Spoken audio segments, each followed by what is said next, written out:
హరే రామ రామ రామ హరే హరే, హరే కృష్ణ కృష్ణ కృష్ణ హరే హరే. ద్వారక ఒక ఆధ్యాత్మిక ధామం. కోటాను కోట్ల భారతీయుల యొక్క ఆ శ్రీకృష్ణ భక్తికి నిదర్శనమే ఈ ద్వారకా పట్టణం. వేల సంవత్సరాల చరిత్ర కలిగిన ఈ ద్వారకా నగరంలో అడుగు పెడితేనే జన్మ ధన్యమవుతుంది. సప్త మోక్ష ప్రదేశాలలో ఒకటైనటువంటి ఈ ద్వారకా నగరం గురించి, అలాగే ఈ ద్వారకా నగరంలో ఉన్న అద్భుతమైనటువంటి ఆ స్వామి దర్శనంతో పాటు ఇంకా ఎన్నో విషయాలను, ఈ స్థల పురాణాన్ని, అలాగే ఇక్కడ చూడవలసిన ప్రదేశాలను, ఒకటేంటి చాలా విషయాలు ఈ వీడియోలో మనం చూద్దాం. మరి ఇంకెందుకు ఆలస్యం, ద్వారకా పట్టణాన్ని దర్శించుకుందాం రండి. కొత్తగా మన ఛానల్ చూస్తున్న వాళ్ళు ఎవరైనా ఉంటే విఎన్ఆర్ ద ట్రావెలర్ ఛానల్ని సబ్స్క్రైబ్ చేసుకోండి. ఈ వీడియోను లైక్ చేసి, షేర్ చేసి, కామెంట్ చేయండి. ద్వారకా పట్టణానికి ఎలా చేరుకుందామో ఇప్పుడు చూద్దాం. హైదరాబాద్ నుంచి ద్వారకా సుమారు 1600 కిలోమీటర్లు బస్ రోడ్డు. విమాన సర్వీసులు అయితే మనకు డైరెక్ట్గా హైదరాబాద్ నుంచి అహ్మదాబాద్ వరకు, లేదంటే రాజ్కోట్ వరకు మనకు విమాన సర్వీసులు ఉన్నాయి. రాజ్కోట్ విమానాశ్రయం రినోవేషన్ జరుగుతుంది కాబట్టి ప్రస్తుతం అహ్మదాబాద్ దిగి వెళ్ళాల్సి ఉంటుంది.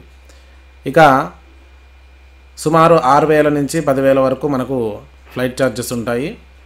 మనకు ఆన్లైన్లో చూసుకుంటే హైదరాబాద్ టు అహ్మదాబాద్ దిగి అక్కడి నుంచి 400 కిలోమీటర్లు ద్వారకా ఉంటుంది. రాజ్కోట్ అయితే సుమారు 200 కిలోమీటర్లు ఉంటుంది.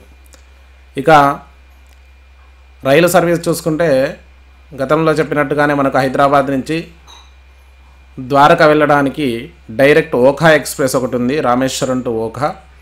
ఇది డైరెక్ట్ హైదరాబాద్ నుంచి మనకు రామేశ్వరం వరకు ఉంటుంది. ఇది వారంలో 2 రోజులు మాత్రమే ఉంటుంది. ఇంకొకటి రాజ్కోట్ ఎక్స్ప్రెస్ కూడా ఉంది, అది రాజ్కోట్ వరకు, ఇది కూడా వారంలో 2 రోజులు ఉంది. మరి ఈ 2 రైళ్ళు మనకు అందుబాటులో ఉన్నాయి. వారంలో 4 రోజులు మనకు హైదరాబాద్ టు ద్వారకా వెళ్ళడానికి రైళ్ళు అందుబాటులో ఉంటాయి.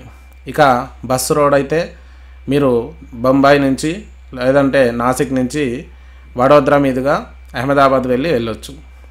సొంత వాహనాల్లో వెళ్ళేవారు మహారాష్ట్ర చూసుకొని, మహారాష్ట్ర నుంచి స్టాచ్యూ ఆఫ్ యూనిటీ రూట్గా అక్కడి నుంచి ముందుకు వెళ్తే వడోదరా నుంచి అహ్మదాబాద్ నుంచి రాజ్కోట్ నుంచి ద్వారకా వెళ్ళాల్సి ఉంటుంది.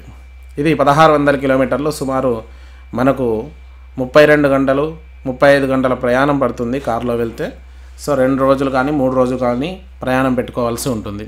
మరి ఈ విధంగా మనం హైదరాబాద్ నుంచి ద్వారకా ద్వారకా నగరం గురించి తెలుసుకుందాం. ద్వారకా నగరం గురించి తెలుసుకోవాలంటే, మహాభారత యుద్ధం తర్వాత శ్రీకృష్ణ పరమాత్ముడు తన భార్యలతో సైతంగా యాదవ కులాన్నంతా తీసుకొని ఒక అద్భుతమైనటువంటి నగరాన్ని ఏర్పాటు చేసుకొని సముద్ర మధ్యంలో ఎవ్వరూ కూడా వెళ్ళలేని స్థితిలో ఒక మహాద్భుతమైనటువంటి ద్వారకా నగరాన్ని ఏర్పాటు చేసుకొని అందులో నివసించసాగాడు.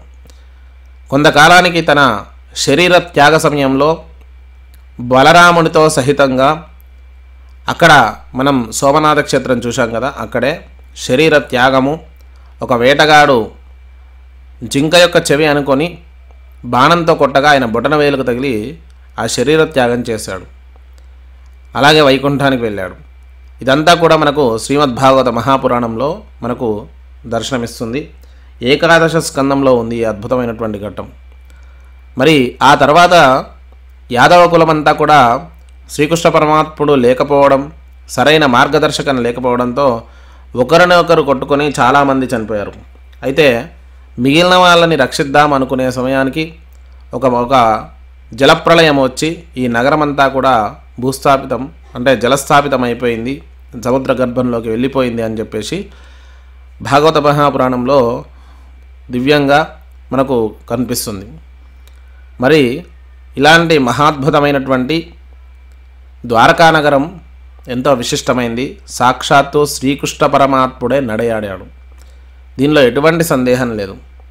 అలాగే ఈ నగరం ప్రస్తుతం ఉన్నది ఆయన మనవడు అనిరుద్ధుడి కొడుకు ఈ నగరంలో ఈ శ్రీకృష్ణ పరమాత్ముడి యొక్క దివ్య దేవాలయాన్ని నిర్మించినట్టుగా, కాలాంతరంలో ఎంతోమంది దీన్ని రిపేర్లు చేయిస్తూ, అలాగే కొన్ని మార్పులు చేర్పులు చేస్తూ ప్రస్తుతం ఉన్న దేవాలయం వరకు కూడా మనకు చేసినట్టుగా స్థల పురాణం చెప్తుంది. ఇక్కడ ఆ యొక్క ద్వారకాధీశుడి దేవాలయం 4 అంతస్తుల్లో ఉంది.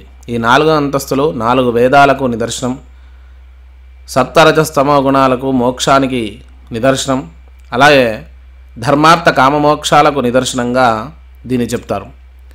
మనిషి వీటి చుట్టే జీవితాంతం తిరుగుతాడు కాబట్టి ఈ మహాద్భుత ద్వారకా క్షేత్రాన్ని చేరుకుంటే మనకు తప్పక శ్రీకృష్ణ పరమాత్ముడి అనుగ్రహం మోక్షం కలుగుతుంది. ఇక్కడ మనం చూసుకుంటే అయోధ్య, మధురామాయ, కాశీ, కంచి, అవంతిక, పురి, ద్వారావతి చైవ సప్తైతే మోక్షదాయక అని ద్వారకా నగరం చిట్ట చివరి మోక్ష ప్రదేశం. మనిషి జీవితంలో గమ్యస్థానం ఏదైనా ఉంది అంటే మోక్షమే. కాబట్టి అలాంటి దివ్య మోక్షాన్ని ఇక్కడ ప్రసాదిస్తుంది. కాబట్టి ఈ నగరం తప్పకుండా జీవితంలో ఒకసారైనా వెళ్ళండి. ఇక ఈ క్షేత్రంలో చూడవలసినటువంటి మహాద్భుతమైనటువంటి స్థలాలు, చూడవలసిన ప్రదేశాలు అవన్నీ మనం చూద్దాం రండి. ద్వారకలో మనం మొట్టమొదటి చూడాల్సిన దేవాలయం ద్వారకాధీశ్ టెంపుల్. ఇది అత్యంత పురాతనమైనటువంటి దేవాలయం. మరి ఇక్కడ ఫోన్లు కానీ, కెమెరాలు కానీ, ఎలక్ట్రానిక్స్ గూడ్స్ కానీ అలా ఉండవు. మనం అన్నీ కూడా ఇక్కడ లాకర్ రూమ్లో పెట్టేసి అక్కడి నుంచి వెళ్ళాల్సి ఉంటుంది. చాలా రద్దీగా కూడా ఉంటుంది. సెలవు దినాల్లో వెళ్తే ఎక్కువ రద్దీగా ఉంటుంది. మామూలు రోజుల్లో అయితే కొద్దిగా వెళ్ళొచ్చు. కాకపోతే మనం వేచి చూడమనే అవసరం ఉండదు. 1-2 గంటల్లో దర్శనం అయిపోతుంది.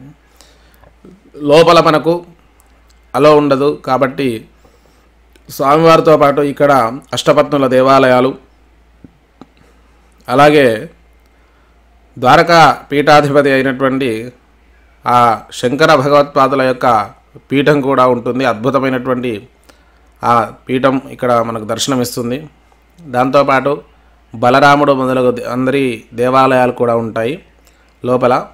మీరు వెళ్ళినప్పుడు వీటన్నిటినీ కూడా దర్శించుకోండి. ఒక క్షేత్రంలో అక్కడ ఉన్న సంపూర్ణమైన దర్శనం చేసుకుంటే ఆ శ్రీకృష్ణ పరమాత్ముడితో పాటు వాళ్ళందరి అనుగ్రహం కూడా పొందుతారు. వాళ్ళందరూ కూడా సాక్షాత్తు భగవత్ స్వరూపులే. ఇక అక్కడి నుంచి మనం మిగిలిన దేవాలయాలు ఇక్కడ ద్వారకలో చూడవలసినవి చూద్దాం. ద్వారకలో మొట్టమొదట మనం రుక్మిణీ దేవాలయానికి వెళ్ళాలి. ఈ రుక్మిణీ దేవాలయం కూడా శ్రీకృష్ణ పరమాత్ముడి దేవాలయం కట్టినప్పుడే మనకు నిర్మించారు. చాలా పురాతనమైన దేవాలయం. ఇక్కడ విశేషం ఏంటి అంటే అమ్మవారికి నీళ్లు సమర్పిస్తుంటారు. ఇక్కడ మాత్రమే సముద్రం చుట్టుపక్కల ఎక్కడా కూడా బోర్లో నీళ్లు ఉప్పుగా ఉంటాయి. కానీ ఇక్కడ నీళ్లు ఉప్పుదనం ఉండకుండా మనకు నదీ జలాల్లాగా ఉంటాయి. ఇవి ఇక్కడ నీటి దానం అనేది విశేషంగా చెప్తూ ఉంటారు. అది పితృదేవతలకు మోక్షం ఇస్తుందని కూడా చెప్తారు. అది మన వ్యక్తిగతంగా ఇక్కడ కూడా మనం చేసుకోవచ్చు. అలాగే ద్వారకలో మనం చూడాల్సిన ప్రదేశాల్లో మరో ముఖ్యమైన ప్రదేశం గోపీ తలాబ్. చాలా అద్భుతంగా ఉంటుంది. ఇది సుమారు 9 కిలోమీటర్ల నుంచి 10 కిలోమీటర్ల దూరంలో ద్వారక నుంచి ఉంటుంది. ఇది కూడా భేట్ ద్వారకకు వెళ్ళే మార్గంలో ఉంటుంది. ఇక్కడ శ్రీకృష్ణ పరమాత్ముడు గోపికల వస్త్రాపహరణం చేసినట్టుగా మనకు స్థల పురాణం చెప్తుంది. ఇప్పుడు కనిపించేటువంటి కోనేరు అంటే ఈ చెరువు ఆ యొక్క గోపికలు స్నానం చేసిన కోనేరు అని మనకు ఇక్కడ స్థల పురాణం చెప్తుంది. అలాగే మనం ఇక్కడ మరో అద్భుతమైనటువంటి దేవాలయం చూడవలసిన దేవాలయం నాగేశ్వర జ్యోతిర్లింగం. 12 జ్యోతిర్లింగాలలో ఒకటైనటువంటి ఈ నాగేశ్వర జ్యోతిర్లింగం ద్వారక నుంచి భేట్ ద్వారకకు వెళ్ళే మార్గంలో సుమారు 14 కిలోమీటర్ల దూరంలో ఉంటుంది. ఎంతో అద్భుతమైనటువంటి పెద్ద శివలింగం.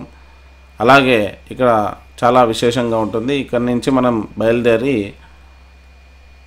భేట్ ద్వారకకు వెళ్ళాల్సి ఉంటుంది.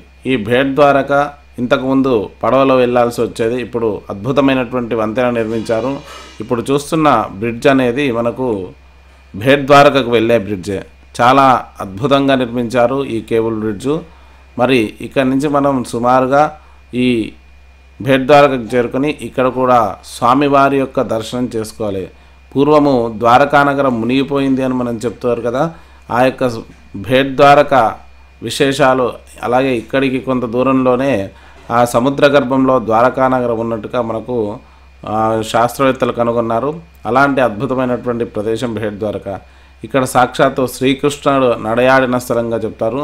అలాగే ఇక్కడ మనం కొత్తగా కూడా స్వర్ణ ద్వారక అని చెప్పేసి నిర్మించారు.